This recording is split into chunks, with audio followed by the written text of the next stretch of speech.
Imagine trying to erase like a century of just brutal generational bad blood between two nations. Oh, wow. Yeah, that's a tall order. Right, but now picture doing that not with, a massive international treaty or some demilitarized zone, but by literally forcing a group of citizens to share a kitchen, a bank account, and like the title of family overnight. I mean, honestly, it sounds like a psychological pressure cooker it's designed to spectacularly implode. Exactly. Yet we are actually looking at a historical text today that claims this exact scenario is not only possible, but it's the foundational blueprint for an entirely new era of human civilization. Yeah, and welcome to today's deep dive, everyone. We are looking at a truly fascinating, really ambitious, almost manifesto-like document from November 2013. It really is a manifesto. It is. It was written by an author named Feng, translated by Kong Long, and edited by Kair. And I mean, just the title itself gives you a sense of the sheer scale we're dealing with Oh, here. yeah. What is it again? It's called The Great Meaning of the Birth of the Fifth Branch of the Second Home, which is now New Oasis for Life in Japan. Right. And to fully grasp the weight of this text, we really need to establish the baseline of what actually happened on November 11, 2013. Okay, set the stage for us. So that is the date when the second home of Lifechanyuan, which is based in China, and the Konohana family, based in Japan, officially united. They became one single entity. Wow. Two completely different groups. Exactly. And for context, Lifechanyuan operates what they call second homes. So we aren't talking about like a weekend retreat or a community center here. Right, it's not a summer camp. No, these are highly structured, intentional communities where individuals completely pool their resources, their labor, their daily lives. Basically dissolving traditional nuclear families into one massive collective. Exactly. Just one big collective. See, merging two communes is one thing, right? But attempting to artificially engineer the end of the nation state from, like, a shared living room it's just another level. It's a huge leap. And that is what makes this text so gripping for you listening today. This isn't just some friendly sister city agreement. No, definitely not. Their explicit stated goal in this document is to override massive, painful historical conflicts through universal harmony and starting at the absolute grassroots level. Yeah, and the author, Feng, doesn't shy away from the staggering difficulty of this either. I mean, the text explicitly refers to this union as a mechanism to overcome historical indignations and, resolve historical grievances between the people of China and Japan. Which is, I mean, we're talking about a profoundly heavy generational burden there. Oh, absolutely. Decades of war, occupation, just deeply ingrained cultural animus. That stuff doesn't just vanish. Right. Yet, the text posits that the macro-level goal of national peace is entirely dependent on the micro-level choice of, how ordinary individuals choose to interact on a Tuesday morning. Okay, let's unpack this because that is a massive cognitive leap. The text lays out that these two distinct communities have signed a pact to share absolutely everything. Everything. It says they will share happiness and hardships, stand together through storm and stress, and support each other in adversity. And sense. It is. It's almost like they're creating a geopolitical escape room. Oh, I like that analogy. Think about it, right? If you take two fiercely rival sports fanatics who just despise each other's cities. Right, mortal enemies. Yeah, and you lock them in an escape room where the room is actively filling with water, they instantly drop the rivalry. The water's rising, you got to work together. Exactly. The immediate shared goal of survival completely overrides the historical hatred. That is actually a brilliant way to conceptualize the psychological shift that's occurring here. Thanks. Because the text refers to this exact dynamic as an epoch-marking step in human civilization. The author really believes that people from completely different countries, ethnic groups, backgrounds can rewire their brains to treat each other purely as family. Just flip a switch. Literally. Yeah. The text says they will call each other brothers and sisters. So they are taking the intensity of that escape room survival instinct you mentioned. Yeah. And trying to stretch it into a permanent lifestyle. Precisely. So they are essentially trying to hack human tribalism. They are completely redefining the tribe. I mean, evolutionary psychology tells us that humans are hardwired for in-group and out-group thinking. Yeah, us versus them. We naturally favor our own. We suspect the outsider. And historically, the in-group has been defined by geography, race, or nationality. Hence the historical indignations between China and Japan. Exactly. So what this text proposes is stripping away those historical labels entirely and replacing them with a new synthetic tribal identity. Wow. Feng writes that by using love, they can create a beautiful future. And by using intelligence, they can initiate a peaceful era of common prosperity. Okay, so the theoretical mechanism makes sense on a grand scale. But here is where it gets really interesting for me as someone who, lives in the messy day-to-day reality of the actual world. Right, the reality of dirty dishes and everyday annoyances. Exactly. So the text outlines these guiding principles for this new micro-society, right? Concord is better than fighting. Harmony is better than confrontation. Peace excels conflict, and unification excels separation. Beautiful sentiment. Beautiful. But then the author makes this incredibly bold, just absolute claim. The text states that within this newly united family, there will be no more fights, conflicts, discriminations, or misunderstandings. Yeah, it is a very sweeping utopian absolute. It feels physically impossible. I mean, I have misunderstandings with my closest friends over incredibly trivial things. Oh, sure, we all do. So how do you achieve zero misunderstandings between people from entirely different cultures, languages, and, historical backgrounds? That's a huge question. It's one thing to write a beautiful manifesto about perfect harmony. It's quite another to actually maintain that harmony when, like you said, a historical rival leaves the communal sink full of dirty dishes. Right, and the skepticism you're feeling right now is exactly why intentional communities are such fascinating case studies in human behavior. How do they handle the dishes then? Well, the author is relying on a very specific type of psychological glue to hold this fragile structure together in the face of those dirty dishes. Okay, what is it? The text argues that as long as everyone actively pursues freedom and happiness for all human beings, they can unite as one harmonious family. That's a big goal. It is.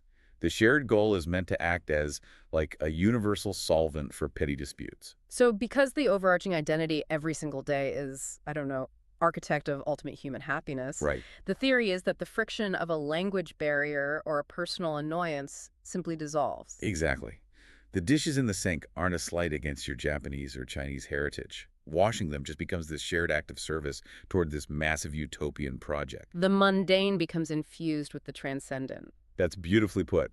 When your daily life is framed as a literal mechanism for world peace, the threshold for what constitutes a conflict shifts dramatically. You aren't two people arguing over chores. Right. You are two pioneers, proving to the world that history does not have to dictate the future. Which perfectly sets up where the author takes this next, because he doesn't just stop at one successful communal household. No, he goes much bigger. Sui-Fang takes this micro-concept and supercharges it. He describes this initial 2013 union between the Chinese and Japanese communities as a time-space tunnel. Oh, the phrasing there is just incredibly evocative. It really is. A time-space tunnel implies that this union isn't just a local anomaly, right? Well, it's a portal. Yes, giving us a direct, unfiltered glimpse into a future reality that is already in the process of manifesting on Earth. And the vision he sees through that tunnel is staggeringly specific. Very specific. He foresees exactly 256 branches of Lifechanyuan around the world. 256. Yeah.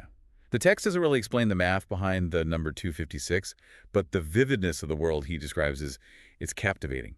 He calls these future branches fairylands on Earth. And the text truly luxuriates in the environmental and demographic details of this utopia. Oh, it really does. Picture a global network of habitats featuring green mountains, clear streams, a large variety of blossoming flowers, flocks of birds. It's very idyllic. It's a deliberate return to an Edenic state, prioritizing ecological harmony just as much as human harmony. But the most radical aspect of this vision, for me at least, is the demographic breakdown. Yeah, let's get into that because it's fascinating. The author explicitly lists that in each of these 256 branches, there will be Blacks, Whites, and Asians. There will be Christians, Buddhists, Muslims, and Hindus. A total mix. Yes. It encompasses every age demographic, from children and youngsters to people in their prime and seniors. And they are all living what the text calls a worry-free and communal lifestyle. Right, and just consider the psychological weight of throwing all those incredibly diverse, often historically opposed groups into a single worry-free communal environment. It's wild to imagine. The text is aggressively asserting that our traditional divisions or racial categories, religious dogmas, generational gaps, they are entirely arbitrary constructs. Just made-up boundaries. Exactly. They are heavy, unnecessary armor that we can simply choose to take off. I really want to look closely at that phrase, worry-free, though. Okay. Because in a world defined by economic stress, political anxiety, social isolation, offering a worry-free existence is, I mean, that's the ultimate hook. It's what everyone wants, ultimately. By pooling all resources across 256 global fairylands, they are essentially promising an escape from the fundamental stressors of modern capitalism. The removal of economic anxiety is really the cornerstone of this whole experiment. How so? Well, you eliminate the fear of starvation, the stress of housing, and the isolation of aging. You theoretically eliminate the root causes of most human conflict. Oh, interesting. The text suggests that prejudice and historical grievances are actually luxuries of a stressed mind, Wow. right? In a truly worry-free environment, those biases simply starve to death. This sounds like a completely borderless, passport-free global network. Like, imagine being part of a system where you have 256 stunning locations globally, and you can just travel freely between them. Just hop from one to another. Yeah. The text actually explicitly states that members will travel freely and will have families and homes everywhere. It's quite the vision. But if you have families and homes literally everywhere, the entire concept of a sovereign nation becomes completely obsolete. And that's the point. The text undeniably points toward the obsolescence of the modern nation-state. Right, because a nation-state requires defined territory. Defined territory, strict borders, and, a sovereign government that violently enforces who belongs and who doesn't. Yeah. What Xu is proposing is a parallel global structure, one based on voluntary communal living, open sharing of resources, and a unifying philosophy rather than geography and political boundaries. So they're just checking out of the system. They are, quietly but firmly, opting out of the traditional world order. They are opting out, but they certainly aren't hiding. I mean, as the document nears its end, the author makes a massive outward appeal to the rest of the world. Oh yeah, they want everyone in on this. He states his hope that more than 1,000 communities worldwide will learn from their example and positively integrate into this big international family. They don't just want to be an isolated experiment in a time-space tunnel. No. They want to franchise this model of harmony. It is a clear, actionable blueprint for scaling up utopia. The author wants to create a brilliant and civilized future driven by love so that future generations can enjoy eternal happiness and freedom. But the final section of the text is where the most fascinating and perhaps jarring contradiction in the entire document appears. The appeal to the United Nations. Yes. I mean, I spent a lot of time turning this over in my head when reading the sources. It's definitely a head-scratcher at first. It is. You have this completely grassroots movement intent on building an independent fairyland entirely outside of traditional societal norms. That's right. They are rejecting borders. They are overriding centuries of historical grievances without government help, living this radically alternative lifestyle, and then they turn around and actively seek validation from the United Nations. The ultimate symbol of bureaucratic nation-state globalism. Exactly. The author concludes the manifesto by sincerely hoping that the UN will provide moral support and conveniences to this international family. And what did you make of that? My initial read was that they are just trying to secure some sort of diplomatic immunity. Like a loophole. Yeah, like they want the UN to give them a hall pass so they can ignore local laws and build these 256 branches without paying taxes or dealing with zoning boards. The diplomatic immunity theory is a natural conclusion, but looking closely at the phrasing, it's a bit more nuanced and profoundly pragmatic. Really? How so? The word conveniences in the text is doing an incredible amount of heavy lifting here. Okay, unpack that. To truly scale up to 256 global branches, to actually have a wildly diverse population of people traveling freely across international borders, you inevitably slam headfirst into the existing world order. Oh, right. You can't just ignore visas. Exactly. You cannot wish away customs agents, visa requirements, or property laws. Oh, I see where this is going. If you are going to dismantle the old world, you have to use the old world's roads to transport the materials. That is exactly the right framing. Seeking conveniences likely refers to the practical, unglamorous mechanics of moving people and resources around a world that is still very much violently divided by borders. They need actual paperwork. Right. They need legal recognition of their communal status, the ability to acquire land in different countries, and protection from local governments who might view a borderless commune as a threat. So they're attempting to leverage the legitimacy of the United Nations to build the infrastructure for a society that will eventually render the United Nations obsolete. It is a brilliant, almost subversive strategy. It really is. By aligning their project with the stated tenets and spirit of the UN, which technically include world peace and universal human rights, they're kind of calling the institution's bluff. Like practice what you preach. Yeah. It's a way of saying we are actually achieving the grassroots peace and intercultural harmony that your treaties and mahogany tables are supposed to be achieving, so provide us the conveniences to finish the job. That is fascinating. It forces us to synthesize everything we've explored today in a completely new light. Absolutely.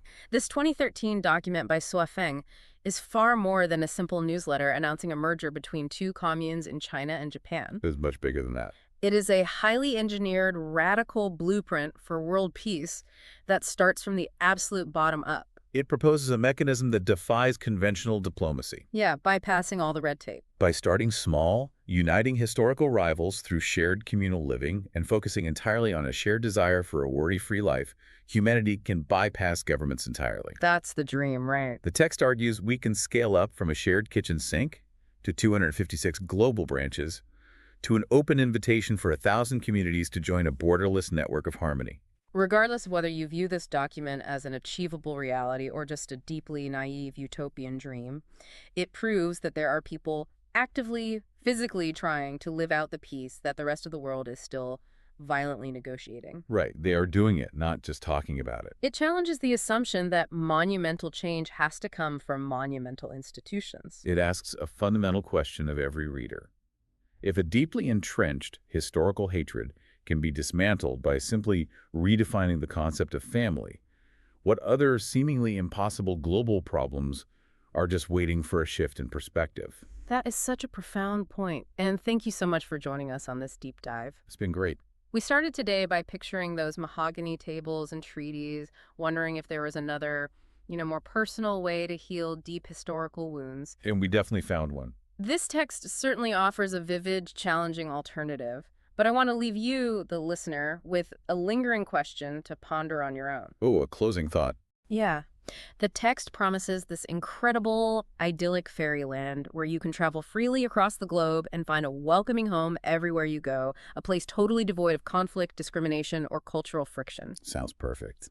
But if we successfully erase all the separations of culture, national borders, and differing beliefs in order to achieve the state of perfect, frictionless harmony, does our sense of human identity become endlessly enriched by that profound unity, or does it become completely diluted? Wow. Something to think about next time you cross a border.